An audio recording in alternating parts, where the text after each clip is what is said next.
आज Doubtnut app download करें। Doubtnut पर अपने सभी गणित, रसायन विज्ञान, भौतिक विज्ञान और जीव विज्ञान के डाउट्स का करो सफाया। बस प्रश्न की फोटो खींचो, एक ही प्रश्न को क्रॉप करो और तुरंत वीडियो सोल्यूशन पाओ। अभी डाउनलोड करें।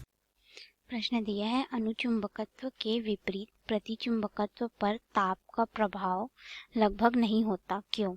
तो आइए हम लोग इस प्रश्न का यहाँ पे उत्तर देख लेते हैं कि इसका उत्तर क्या होगा। ठीक है, तो हम लोग इस प्रश्न का उत्तर देने से पहले अनुचुंबकत्व और प्रतिचुंबकत्व को समझ लेते हैं। तो सबसे पहले अगर हम लोग अनुचुंबकत्व की बात करें, अनुचुंबकत्व, ठीक है, तो अनुचुंबकत्व की अगर हम लोग यहाँ पे बात करें, हम लोग यहाँ पे अनुचुंबकत्व की अगर बात करें तो अनुचुंबकीय पदार्थ ऐसे पदार्थ होते हैं जो बाह्य चुंबकीय क्षेत्र में रखे जाने पर क्षीण चुंबकत्व प्राप्त कर लेते हैं। अर्थात अगर हम इसको किसी चुंबकीय क्षेत्र में रख दें, ठीक है, ये कोई पदार्थ है, ठीक है, जो अनुचुंबकीय पदार्थ है, अगर इसको हम लोग कोई इधर से आते हुए चुंबकीय क्षेत्र में रख दे तो ये क्या करेगा, अपने आप को चुंबक की भांति व्यवहार करने लगेगा। ठीक है, तो ये अपने आप को क्षीण चुंबक की तरह यानी कि कम मात्रा में चुंबकीय शक्ति की तरह एक चुंबकीय पदार्थ बना लेते हैं। ठीक है, ये अनुचुंबकत्व होते हैं।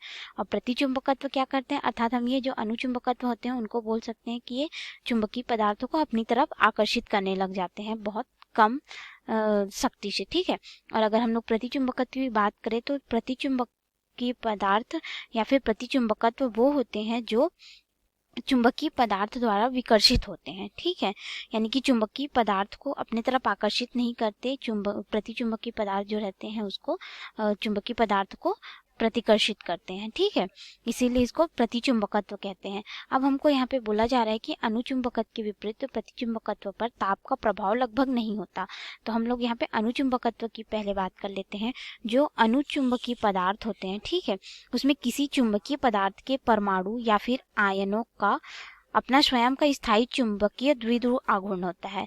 ठीक है, स्थायी चुंबकीय द्विध्रुव आघूर्ण का क्या मतलब होता है कि देखो यहाँ पे हम लोग सबसे पहले द्विध्रुव आघूर्ण को समझ लेते हैं, फिर हम लोग यहाँ पे द्विध्रुव आघूर्ण की बात को करेंगे आगे।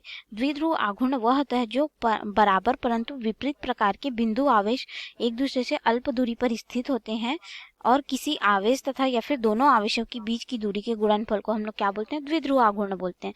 तो जो अनुचुंबकत्व पदार्थ होते हैं, ठीक है, उनमें क्या होता है कि किसी अनुचुंबकीय पदार्थ के परमाणु या आयन का स्वयं का स्थायी चुंबकीय द्विध्रुव आघूर्ण होता है।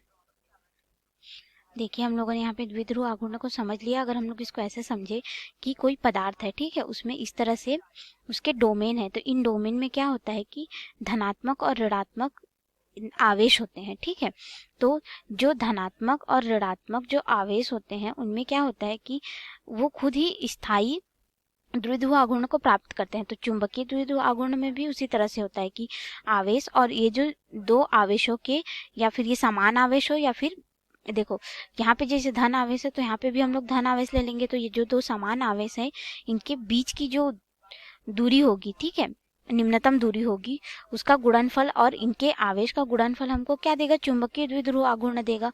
तो यही द्विध्रुव आघूर्ण क्या होता है, अनुचुंबकीय पदार्थों में स्वयं का उनका स्थायी रूप से उपस्थित होता है, इसीलिए इन पे ताप का प्रभाव पड़ता है। लेकिन अगर हम लोग यहाँ पे बात करें प्रतिचुंबकत्व की, प्रतिचुंबकत्व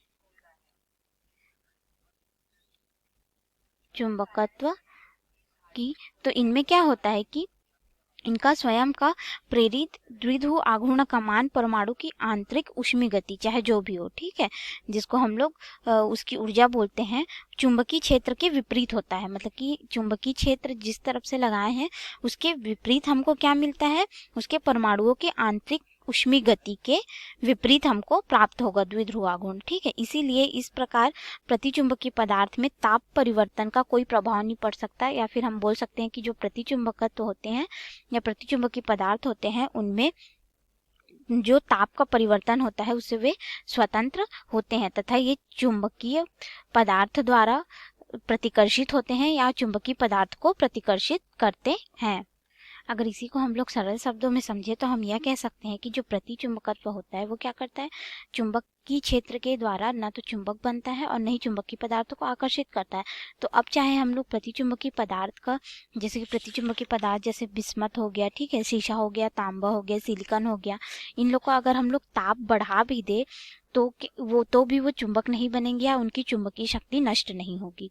सरल भाषा में कहें तो जो प्रतिचुंबकीय पदार्थ होते हैं उनकी चुंबकीय शक्ति ताप बढ़ा के, ताप कम करके ना तो हम लोग बढ़ा सकते हैं और ना ही घटा सकते हैं। इसीलिए हम लोग जो बोलते हैं कि प्रतिचुंबकीय पदार्थ जो होते हैं वो ताप के प्रभाव से स्वतंत्र होते हैं, मतलब कि ताप के प्रभाव से लगभग स्वतंत्र होते हैं, ठीक है, यानी कि उन पर ताप का प्रभाव बिल्कुल भी नहीं पड़ता है।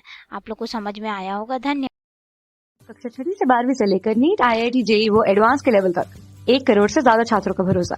आज ही डाउनलोड करें डाउटनेट ऐप या व्हाट्सएप करें अपने सारे डाउट्स 8400 400 400 पर।